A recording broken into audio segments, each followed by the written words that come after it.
Baiklah, Assalamualaikum warahmatullahi wabarakatuh. Waalaikumsalam warahmatullahi wabarakatuh. Selamat pagi anak-anak sekalian. Pagi, Pak. Apa kabar kalian hari ini? Baik. Baik, alhamdulillah. Sudah sarapan semuanya? Sudah. Alhamdulillah. Kenapa kita harus sarapan? Supaya kita belajar dalam keadaan bersemangat. Semangat kita hari ini untuk belajar. Baiklah, sebelum kita berdoa, alangkah baiknya sebelum kita belajar, alangkah baiknya kita berdoa. Untuk ketua kelas, tolong pimpin dulu doanya. Baiklah, untuk memulai aktivitas pembelajaran kita pada pagi hari ini, alangkah baiknya kita sama-sama berdoa. Untuk berdoa dimulai. Berdoa selesai. Alhamdulillah, kita sudah berdoa. Saat ini Bapak absen dulu ya. Siapa yang tidak hadir hari ini? Hadir semua. Alhamdulillah kalau hadir semua. Nah, anak-anak, untuk menaikkan rasa nasionalisme kita sebelum belajar, marilah kita menyanyikan lagu wajib Indonesia Raya. Untuk anak-anak sekalian, dimohon untuk berdiri dulu semuanya. Dalam Indonesia, hiduplah Indonesia Raya. 1, 2, 3. Oke, selesai. Silakan duduk kembali. Baiklah anak-anak sekalian, kita baru saja menyanyikan lagu Indonesia Raya untuk memacu semangat kita untuk belajar hari ini. Masih ingat pelajaran kita di minggu lalu? Tema 2. Apa Mas Erin? Energi di sekitar kita, Pak. Oke, energi di sekitar kita. Semuanya masih ingat tentang energi? Masih? Energi kemarin terbagi menjadi 2 ya? Ya. Yang pertama, energi yang bisa diperbarui, dan yang kedua, energi yang tidak bisa diperbarui. Contoh dari energi yang bisa diperbarui: 1, matahari, 2, air, dan ketiga, angin. Dan yang tidak bisa diperbarui, contohnya yang pertama, minyak bumi, yang kedua gas alam, dan yang ketiga batu bara. Nah, anak-anak sekalian, energi yang dapat diperbarui ini juga bisa disebut sebagai energi alternatif. Ini bisa pengganti sebagai energi yang tidak bisa diperbarui tadi ya. Nah, sebelum itu Bapak ingin bertanya, apakah di antara anak-anak sekalian ada yang menanam bunga di rumah? Bunga apa saja sih? Apalagi? Kemudian Kamboja, banyak sekali ya. Dan Bapak ingin bertanya lagi, apakah di antara anak-anak sekalian ada yang memiliki hewan peliharaan di rumah? Apa nggak contohnya?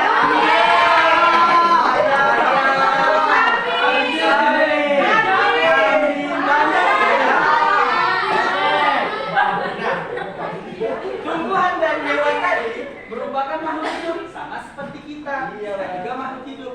Hari ini kita akan belajar tentang tema 3. Ada yang masih tahu? Oke, Nadapa silakan. Peduli terhadap makhluk hidup. Ya, benar. Peduli terhadap makhluk hidup. Kasih aplaus untuk Nadapa. Kalian harus tahu ya semua tentang makhluk hidup, baik dari pengertiannya, ciri-cirinya, hubungannya dengan makhluk hidup lain, dan perannya. Itulah tujuan kita belajar hari ini. Nah, anak-anak sekalian, sebelum kita masuk lebih jauh ke materi pelajaran, dimohon berdiri dulu. Kita executing terlebih dahulu ya. Mohon semuanya untuk berdiri supaya bersemangat dalam belajar. Nah, Dani, oke, ikutin Bapak ya. Dalam hitungan ketiga, siapa yang suka belajar tepuk tangan? Siapa yang suka belajar tepuk tangan? Siapa yang suka belajar itu memang benar. Siapa yang suka belajar bilang hore. Hore. Siapa yang suka belajar hentak bumi? Siapa yang suka belajar hentak bumi? Siapa yang suka belajar itu memang benar. Siapa yang suka belajar bilang hore. Hore. Terima kasih ya sudah bersemangat pada pembelajaran hari ini. Bapak suka sekali kalian bersemangat. Nah, anak-anak, kembali lagi ke materi tadi. Kita membahas tentang makhluk hidup. Makhluk hidup sendiri merupakan setiap benda yang bernyawa yang melakukan proses metabolisme. Seperti contohnya bernapas. Kita bernapas atau tidak? Kita makhluk hidup. Kedua, berkembang biak. membutuhkan makan, yang keempat peka terhadap rangsangan, dan yang kelima tumbuh dan berkembang. Itulah merupakan ciri-ciri dari makhluk hidup tadi. Dan kemudian anak-anak, makhluk hidup itu memiliki peranannya masing-masing. Peranannya masing-masing seperti tumbuhan berperan untuk menghasilkan oksigen untuk kita bernapas. Hewan dan manusia membutuhkan oksigen untuk mereka bernapas. Kedua, tumbuhan juga berperan untuk memberikan makan, baik itu hewan maupun manusia. Dan yang ketiga, tumbuhan juga bisa menjadi tempat tinggal bagi para hewan. Contohnya hutan, banyak habitat hewan yang ada di sana. Dan selanjutnya itu peran hewan. Hewan sangat berperan aktif, sama seperti tumbuhan tadi. Hewan pertama berperan untuk menyerbuki tumbuhan. Banyak ya contohnya, bunga yang diserbuki oleh para serangga. Dan kemudian yang kedua, hewan juga berperan untuk menyebarkan biji tumbuh-tumbuhan. Misalnya nih, ada burung kecil yang memakan biji-bijian. Kemudian dia terbang ke sana kemari dan dia buang kotoran di sana, bijinya tersisa di kotoran tersebut. Jadi buah tersebut mungkin bisa tumbuh di mana saja tempat kotoran burung itu berada. Dan yang ketiga, hewan juga berfungsi untuk menjadi bahan konsumsi. Ada yang tahu contoh-contoh hewan yang jadi bahan konsumsi?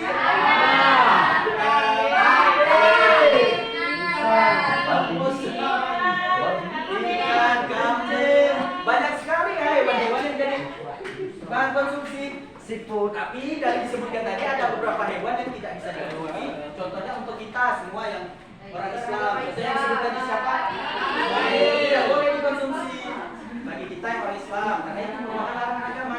Dan yang terakhir, peran kita sendiri sebagai manusia untuk menjaga lingkungan sekitar, menjaga antara fauna dan flora ini supaya tidak punah, anak-anak sekalian. Dan supaya kita bisa menggunakan energi dari alam secara hemat supaya bumi ini tetap lestari. Nah, anak-anak sekalian, di antara makhluk hidup tadi memiliki hubungan. Bukan kita saja ya memiliki hubungan, tapi makhluk hidup juga memiliki hubungan. Ya, Pak. Hubungan tersebut dinamakan simbiosis. Simbiosis terbagi menjadi 3. Yang pertama, ada yang tahu? Belum? Oke, Bapak jelaskan ya. Yang pertama, simbiosis mutualisme, atau di mana hubungan ini satu pihak diuntungkan dan pihak lain juga diuntungkan. Contohnya seperti lebah dan bunga. Lebah mengambil nektar pada bunga, sedangkan bunga terbantu oleh lebah terserbuki. Itu merupakan hubungan yang saling menguntungkan. Yang kedua, hubungan parasitisme. Hubungan ini terjadi apabila satu pihak diuntungkan, sedangkan pihak lain dirugikan. Contohnya seperti nyamuk dan manusia. Nyamuk diuntungkan mengambil energi dari manusia, sedangkan manusia merasakan dampak buruknya dari nyamuk tersebut. Dan yang terakhir merupakan hubungan komunikalisme, hampir sama dengan parasitisme tadi. Tapi bedanya, di hubungan ini satu pihak diuntungkan, sedangkan pihak lain tidak dirugikan. Contohnya seperti tanaman anggrek. Tanaman anggrek hidup di batang lain, tapi tidak mengganggu inangnya. Beda dengan benalu ya. Kalau benalu dia masuk ke simbiosis parasitisme. Kalau anggrek tadi dia tidak merugikan inangnya. Dia hidup tapi tidak membuat inangnya mati. Nah, anak-anak di sini semua pasti punya handphone kan? Ya. Punya. Biasanya aplikasinya yang dibuka apa? YouTube, Facebook, Instagram, TikTok, mungkin juga artikel-artikel di Google. Nah, di situ banyak tentang isu-isu lingkungan anak-anak. Contohnya penebangan hutan secara liar, perusakan air, polusi udara, banyak ya. Contohnya seperti tambang nikel yang ada di Raja Ampat, itu mencemari air. Selain merugikan tanaman dan hewan, tambang tersebut juga merugikan manusia lain yang bergantung hidup di sana. Contohnya seperti para nelayan, mereka bergantung dengan hasil laut, anak-anak sekalian. Iya. Nah, seperti contohnya tambang di Kalimantan. Tambang memang memiliki manfaat, tapi kebanyakan keburukannya, anak-anak sekalian. Keburukan tersebut lebih berdampak jelas daripada kebaikannya. Seperti menghilangkan rumah dari orang hutan, habitat orang hutan jadi terancam punah karena adanya tambang tersebut, karena keegoisan manusia. Nah, anak-anak, jangan berlari dikit ke pulau kita, Sumatera. Di Sumatera ini juga ada isu lingkungan seperti penebangan pohon secara liar untuk dibuat lahan sawit yang masuk ke kawasan hidup gajah Sumatera.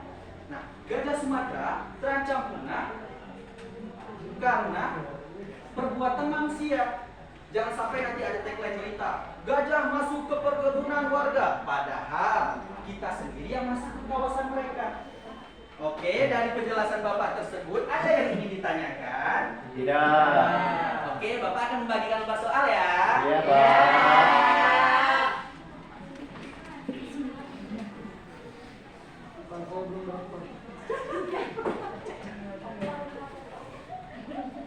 Sudah selesai semuanya? Sudah. Oke. Terima kasih, Nak. Baiklah, terima kasih. Terima kasih. Wah, jawabannya bagus-bagus sekali ya.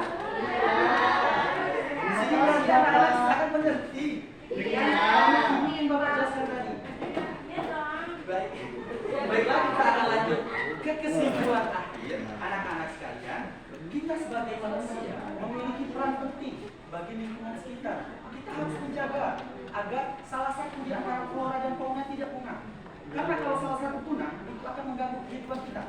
Anak-anak harus ingat, setiap hal kecil yang kita lakukan saat ini akan sangat berdampak besar bagi alam kehidupan kita yang akan mendatang. Baiklah, untuk menutup pelajaran hari ini, Ketua kelas Nadapa, silakan untuk dipimpin berdoa dulu. Baik teman-teman, untuk mengakhiri pembelajaran hari ini kita berdoa sejenak. Berdoa dimulai. Selesai. Baiklah, terima kasih untuk waktunya hari ini. Semoga kita bisa belajar menyenangkan lagi di minggu yang akan datang. Bapak